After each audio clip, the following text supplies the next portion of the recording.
அனைவருக்கும் வணக்கம்.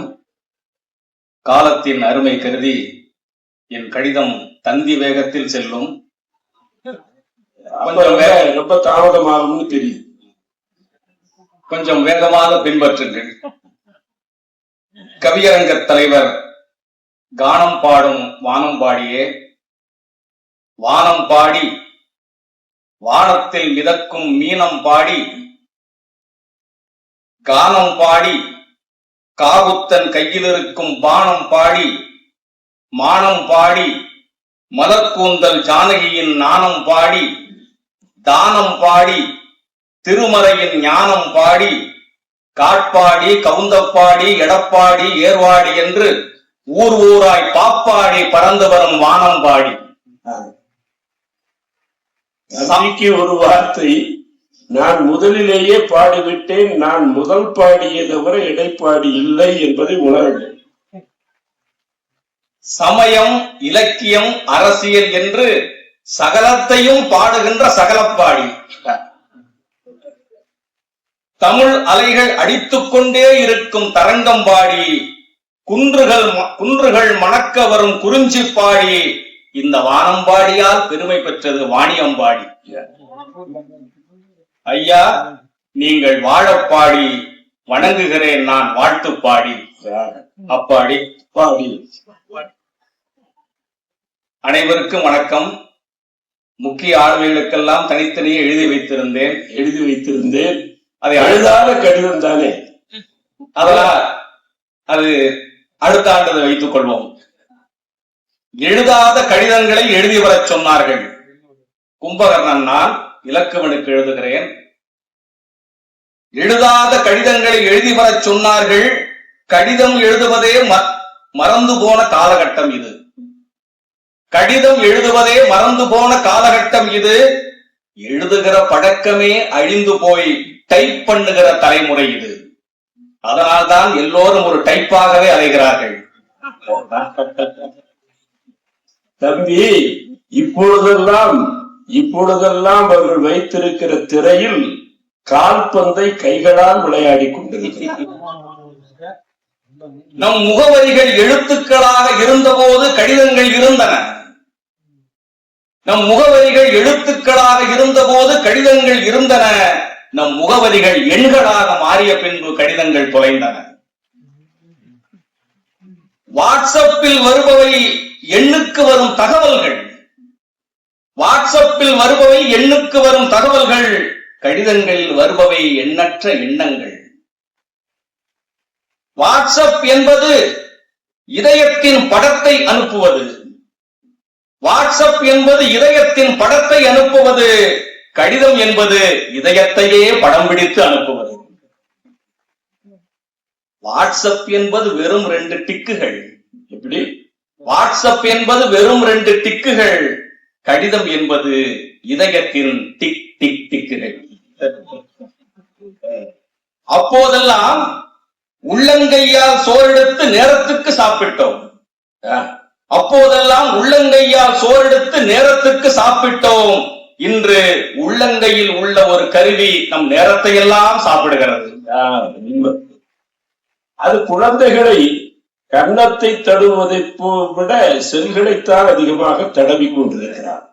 வந்து வந்து குவிகின்ற இந்த மெசேஜ்கள் எல்லாம் சொல்லும் மெசேஜ் ஒன்றுதான். வந்து குவிகின்ற இந்த மெசேஜ்கள் எல்லாம் சொல்லும் மெசேஜ் ஒன்றுதான். புதைத்த பின்பு அல்ல, வாழ்கிற போதே மனிதனை செல் அரித்துக் கொண்டே இருக்கிறது. வாழ்கிற பொழுதே மனிதனை செல் அரித்துக் கொண்டே இருக்கிறது. இந்த நிலையில் இலக்குவனுக்கு கும்பகர்ணன் எழுதுகிறான் கடிதம் இப்படி. இலங்கைக்கு எழுதினால் அல்லது இலங்கையிலிருந்து எழுதினால் வந்து சேருமா? அன்புள்ள இலக்குவனே, மன்னிக்கவும் அம்புள்ள இலக்குவனே, என் உறக்கத்திலும் மேலான அன்பு உடன்பிறப்பே. உறக்கத்திலும் மேலான அன்பு உடன்பிறப்பு. நான் இங்கு மெத்தை சுகம், நீ எங்கு மெத்த சுகமா? 4 சகோதரர்கள் நீங்கள், முத்தாயருக்கு பிறந்த முத்துக்கள். 4 சகோதரர்கள் நீங்கள், முத்தாயருக்கு பிறந்த முத்துக்கள். 2 வரங்கள் தந்த தசரதனுக்கு கிடைத்த 4 வரம் 4 வரும். அவர்களில் ராமனுக்கும் உனக்கும் பொருத்தங்கள் அதிகம். அவர்களில் ராமனுக்கும் உனக்கும் பொருத்தங்கள் அதிகம். அதனால் உங்களுக்காக கம்பன் எழுதிய விருத்தங்களும் அதிகம். ராமனுக்கும் உனக்கும் வெவ்வேறு ஆய், ராமனுக்கும் உனக்கும் வெவ்வேறு ஆய், ஆனாலும் நீங்கள் இருந்ததில்லை வெவ்வேறாய். இணைபிரியா தம்பிகள் நிறைய உண்டு, இணைபிரியா தம்பிகள் நிறைய உண்டு. ஆனால் அண்ணனுக்காக இணையையே பிரிந்த தம்பி நீ மட்டும்தான். நாமே எயிலுடை அயோத்தி மூதூர் எய்து நாள் எய்துக என்று உறக்க மாதுவுக்கே உத்தரவு போட்டவன் நீ. நாமே எயிலுடை அயோத்தி மூதூர் எய்து நாள் எய்துக என்று உறக்க மாதுவுக்கே உத்தரவு போட்டவன் நீ. அயோத்திக்கு வா என்று உறக்க மாதுவுக்கு உத்தரவு போட்டனே. அயோத்தியில் உறங்கா மாதுவாக இருந்த உன் மாதுவுக்கு ஒரு சொல்லும் சொன்னதில்லை. சரி, அவள்தான் உறங்கவில்லை, இவனாவது உறங்கினானா? இமைப்பிலன் நயனம் என்று எழுதினான் உன்னை கம்பன். ஏன் இமைப்பிலன் நயனம் என்றான் என்பது தெரிகிறதா?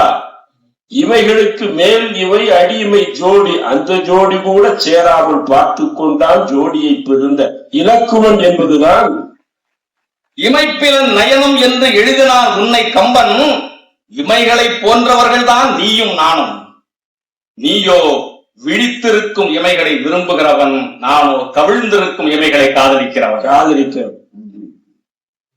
என் பெயர் சொன்னாலேயே பலருக்கு கொட்டாவி வரும். எப்படி? என் பெயர் சொன்னாலே பலருக்கு கொட்டாவி வரும். அந்த அளவிலாவது வாயை திறக்கிறார்களே என்று நாம் ஆச்சரியப்பட்டோம். என் பெயர் சொன்னாலே பலருக்கு கொட்டாவி வரும். ஆம், வெயிலுக்கு பிறந்தவன் அந்த கர்ணன், துயிலுக்கு பிறந்தவன் இந்த கும்பகர்ணன். வெயிலுக்கு பிறந்தவன் தூங்கு மூஞ்சி என்பார்கள் என்னை சிலர், தூங்கு மூஞ்சி என்பார்கள் என்னை சிலர். அதனால் என்ன? கோப மூஞ்சு, குறும்பு மூஞ்சு, பிறன்மனை நோக்கும் தாப மூஞ்சு, தலைக்கண மூஞ்சு, வெறுப்பை உமிழும் சாப மூஞ்சு, சந்தர்ப்ப மூஞ்சு, பிறரையே புகழும் தூப மூஞ்சு, துக்க மூஞ்சு. இத்தனை மூஞ்சுகளை காட்டிலும் எவருக்குமே தொந்தரவு செய்யாத தூங்கு மூஞ்சி அல்லவோ தூய மூஞ்சி. சீதையிடம் சென்று என் தலையணைப்பா என்று கெஞ்சியவன் ராவணன். சீதையிடம் சென்று என் தலையணைப்பா என்று கெஞ்சியவன் ராவணன். எவள் முன்னும் சென்று நிற்காமல் தலையணைப்பா என்று துஞ்சியவன் இந்த ராமன். விதிக்கும் விதியாகும் வில் தொழில் கொண்டவனே, விதிக்கும் விதியாகும் வில் தொழில் கொண்டவனே, சுமித்திரை சிங்கமே, மூக்கு அறுப்பதில் முனைவர் பட்டம் பெற்றவனே. அறுபட்டது மூக்கா? மூக்கு அறுப்பதில் முனைவர் பட்டம் பெற்றவனே.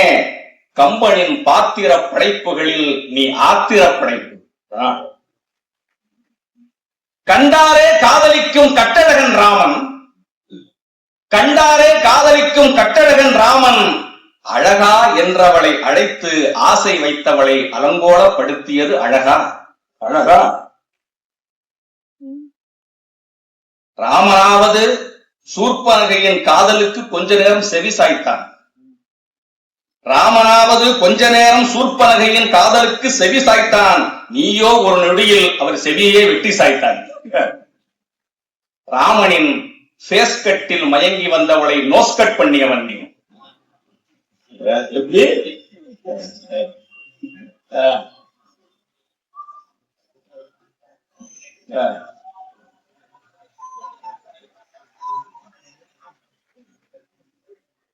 காதலால் ராமனை அடைத்தால் நாதா, வசப்படுத்த நினைத்தால் தனக்கு தோதா.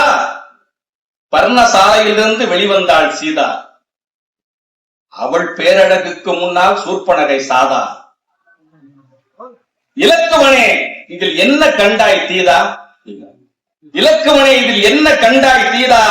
இதற்கு போய் தண்டனை சூர்பனகை காதா? கணவனை சாக வைத்து கானகத்துக்கு உங்களை அனுப்பினாலே ஒரு மாதா. மாதா கணவனை சாக வைத்து கானகத்துக்கு அனுப்பினாலே ஒரு மாதா. அவளிடத்தில் செல்லுபடியாகவில்லையே உன் போதா.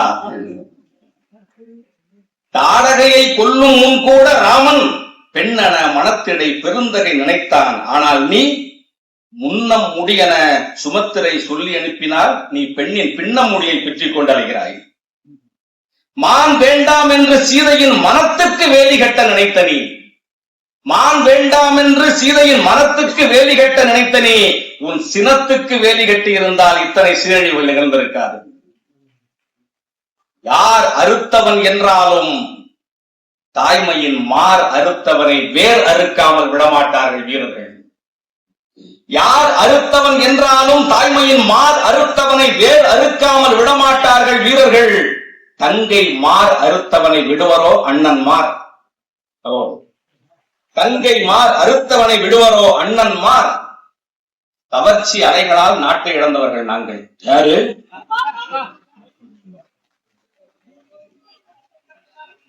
கவர்ச்சி அலைகளால் நாட்டை இழந்தவர்கள் நாங்கள். தவறாக நினைக்காதீர்கள். ராமன் மீதான சரியாத்தான் நினைக்கிறேன். சரியாக நினைத்திருந்தால் நாட்டை இழந்திருக்க மாட்டோமே. அது நம்முடைய கதை, வேறொன்றும் இல்லை. கவர்ச்சி அலைகளால் நாட்டை இழந்தவர்கள் நாங்கள். ராமன் மீதான கவர்ச்சியால், சீதை மீதான கவர்ச்சியால் நாட்டை இழந்தவர்கள் நாங்கள். சிறு பிள்ளை சூர்ப்பனகை சொல் கேட்டு சிந்தனையை துறந்தவர்கள் நாங்கள். சிறுபிள்ளை சொல் கேட்டு சிந்தனையை தொலைத்தவர்கள் நாங்கள். வானத்திலிருந்து தவறி வங்கக்கடலில் விழுந்த முழு நிலாவை போல அழகானது எங்கள் இலங்கை மாநகரம். எப்படி திருப்பி சொல்லு. வானத்திலிருந்து தவறி வங்கக்கடலில் விழுந்த முழு நிலாவை போல அழகானது எங்கள் இலங்கை மாநகரம். நிலமகள் திலகம் அயோத்தி என்றால் நீர்மகள் திலகம் எங்கள் இலங்கை. மயனால் எழுந்த மாநகரம், மண் மதனால் எரிந்த தீநகரம். ஆம், மீன் குடியால் தான் வீழ்ந்தது வீணை குடி. மீனும் காமமும் ஒன்றுதான், மீனும் காமமும் ஒன்றுதான். கரைக்கு மீன் வந்தால் மனிதன் உண்பான், கடலில் மனிதன் விழுந்தால் மீன்கள் உண்ணும். தன் மனை என்னும் கரையில் நின்றால் காமத்தை நாம் உண்ணலாம், பிறன் மனை என்னும் கடலில் விழுந்தால் காமம் நம்மை கொண்டுவிடும். இலக்குவனே, பேரா இடர் வந்தன பேர்க்க வல்லாய். அண்ணனுக்காக உறக்கத்தை மறந்தவன் நீ, உறக்கத்திலும் அண்ணனை மறவாதவன் நான். தூங்குகிற தம்பிக்கு போர்த்தி விடுகிற அண்ணன்கள் உண்டு, தூங்குகிற தம்பிக்கு போர்த்தி விடுகிற அண்ணன்கள் உண்டு. தூங்குகிற தம்பியை எழுப்பி போருக்கு விடுகிற ஒரே அண்ணன் என் ராவணன் தான். உட்கார வைத்தனை சோறு போட்டவன், கட்டில் வரை கல்லோட ஆறு போட்டவன், வானவரை வென்று கூறு போட்டவன், எதிரிகளின் குருதியில் வெற்றிலை சாறு போட்டவன், வேதங்களை எல்லாம் கற்று 100க்கு 100 போட்டவன், நெற்றியில் எப்போதும் திருநீறு போட்டவன், அவனா மனதுக்குள் மண்டோதரிக்கு மாறு போட்டவன், சந்தன பேழைக்குள் சபலம் எனும் சோறு போட்டவன், உண்டி கொடுத்தவனுக்கு உயிர் கொடுத்தவன் நான், உண்டி கொடுத்தவனுக்கு உயிர் கொடுத்தவன் நான். சோற்றை தின்றுவிட்டு கை கழுவலாம், சோறு போட்டவனை கை கழுவ முடியுமா? இலக்குவனே, அன்றொரு நாள் செய் நன்றி மறந்து சிற்றின்பத்தில் கிடந்த சுக்ரீவன் மனையில் எஞ்சலில் இன்னமுது அருந்தியன் யாமெல்லாம் உயிஞ்சனம் இனி என்று உண்ணச் சொன்ன போது மறுத்து வந்தவன் நீ. நன்றி மறந்தவன் வீட்டில் கை நனைக்க மறுத்தவன் நீ. கை நனைத்த காரணத்தால் நன்றி மறக்காதவன் நான். செஞ்சோற்று கடன் என்ன, செஞ்சோற்று கடன் என்பது என்ன தெரியுமா? வாழ்நாளெல்லாம் நமக்கு வாய்ச்சோறு போட்டவர்களையே வாய்க்கரிசி போட வைப்பது. வாழ்நாளெல்லாம் நமக்கு வாய்ச்சோறு போட்டவர்களையே வாய்க்கரிசி போட வைப்பது. தப்பாக நடக்கிறவன் என்று தெரிந்தும் தட்டி கேட்க முடியவில்லை.